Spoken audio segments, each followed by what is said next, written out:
C'était un réveillon du Nouvel An apparemment ordinaire, alors que des feux d'artifice explosaient à l'horizon et que les gens du monde entier célébraient l'arrivée de la nouvelle année. Quelque chose d'étrange se produisait dans le ciel. La foudre, non associée aux orages, a frappé des bâtiments emblématiques de New York et de Washington. C'était comme si la nature elle-même essayait de nous dire quelque chose. Mais quoi ? Pensez-y, et si ces phénomènes n'étaient pas de simples curiosités météorologiques, et s'ils étaient les signes de quelque chose de bien plus grand, de quelque chose qui transcende notre compréhension quotidienne?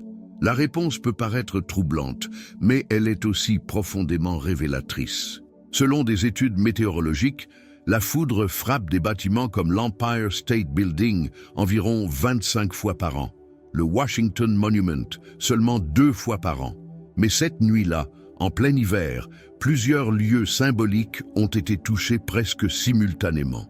Coïncidence? Pour beaucoup peut-être, mais pour d'autres, en particulier ceux qui regardèrent vers le ciel pour trouver des réponses, c'était un signe, un avertissement clair et puissant. Les événements qui ont marqué le début de l'année 2025 ne peuvent être ignorés. En une seule nuit, des bâtiments emblématiques des États-Unis, comme le Washington Monument, l'Empire State Building et le One World Trade Center, ont été frappés par la foudre en pleine célébration du Nouvel An. 3 attaques légères dans 3 endroits différents simultanément. Qu'est-ce que cela signifie? Et pourquoi est-ce important? Si ce message vous a interpellé, abonnez-vous à la chaîne maintenant et activez les notifications. Rejoignez-nous dans ce voyage de réflexion et de préparation. Pour beaucoup, ces incidents peuvent sembler aléatoires. Cependant, si nous regardons l'histoire et les conditions météorologiques, il devient clair qu'il y a ici quelque chose qui sort de l'ordinaire. Selon des études récentes de l'Association météorologique des États-Unis, le Washington Monument n'est frappé par la foudre en moyenne que 2 fois par an. L'Empire State Building enregistre environ 25 impacts par an. Néanmoins, la probabilité que ces événements se produisent simultanément dans plusieurs points emblématiques au cours de la même nuit est incroyablement faible.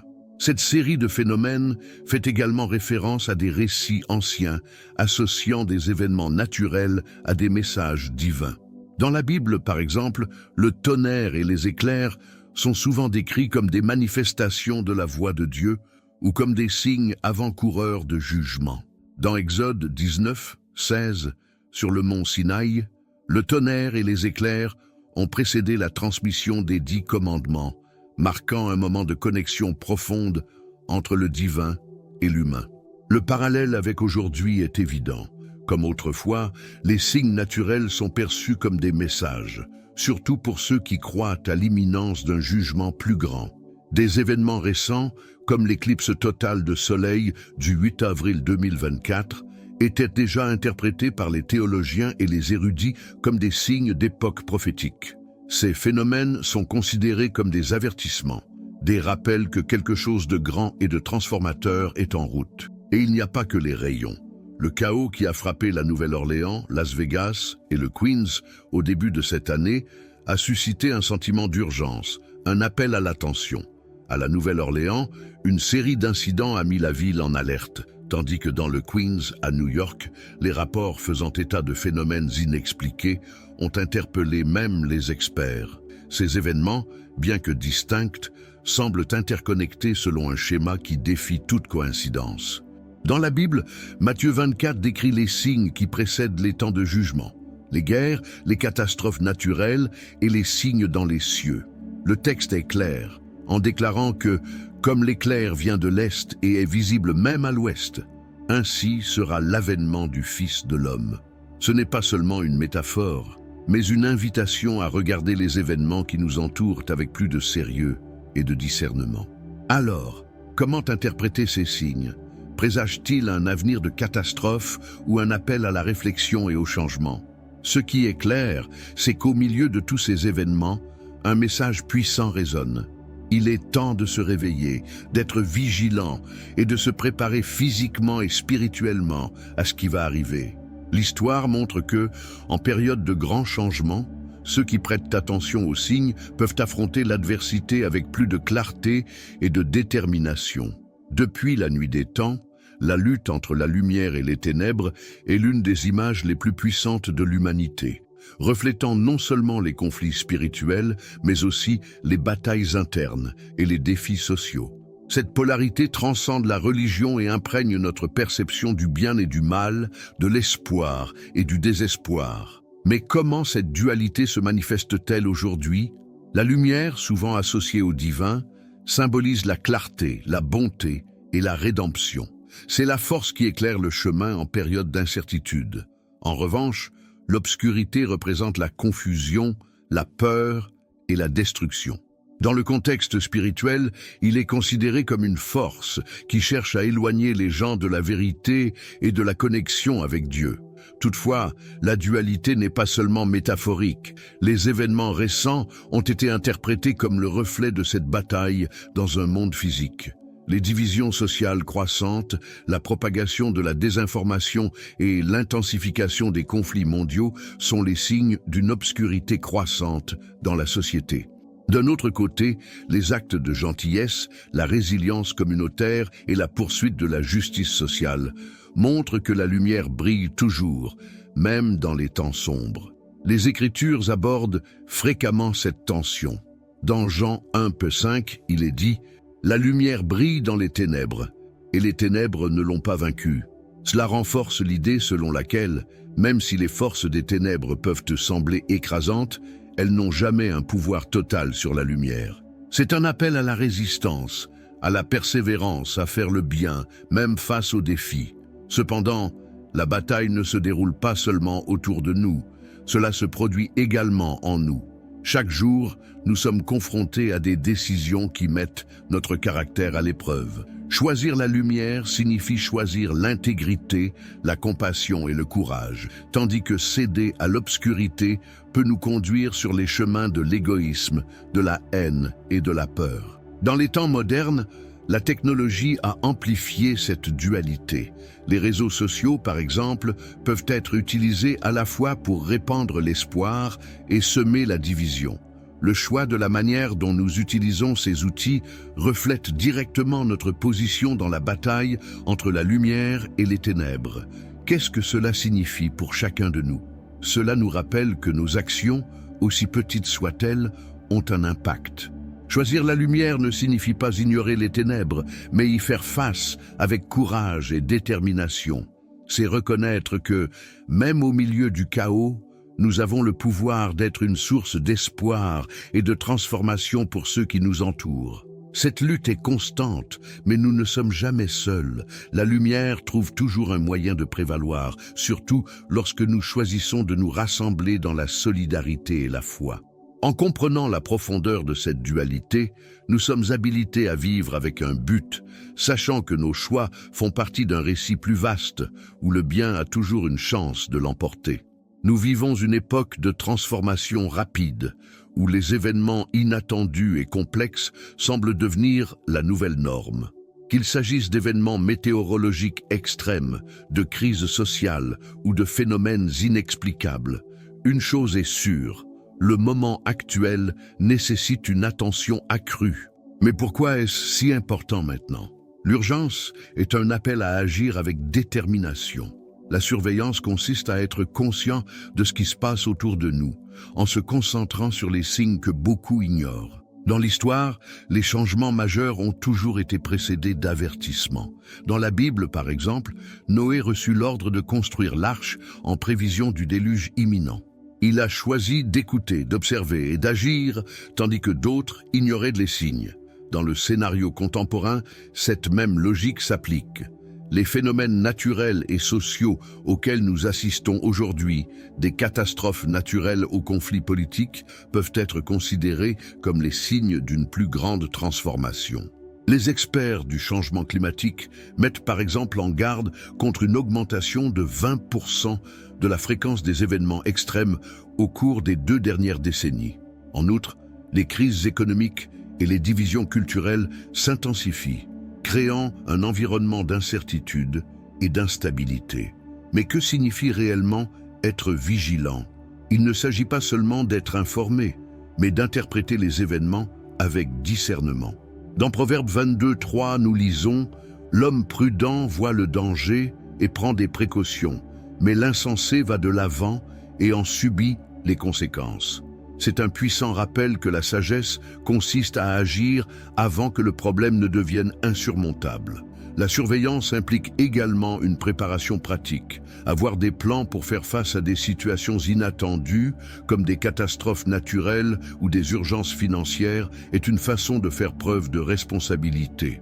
Mais avant tout, il est essentiel de renforcer notre fondement spirituel, en cultivant la foi et l'espérance pour affronter ce qui est à venir. Par ailleurs, urgence n'est pas synonyme de panique. C'est une invitation à vivre avec un but, en donnant la priorité à ce qui compte vraiment.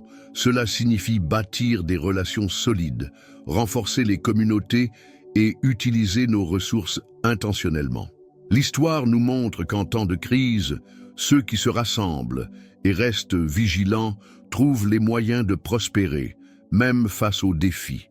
C'est donc le moment de prendre conscience de la réalité qui nous entoure. L'urgence nous appelle à agir maintenant, tandis que la vigilance nous incite à agir avec sagesse. Ensemble, ces principes nous permettent d'affronter l'avenir avec clarté et courage, sachant que nous sommes préparés à toute éventualité. Après tout, le véritable pouvoir réside dans le fait d'être conscient et prêt. En période d'incertitude et de défi, il y a une chose qui ne change jamais, le pouvoir de la communauté.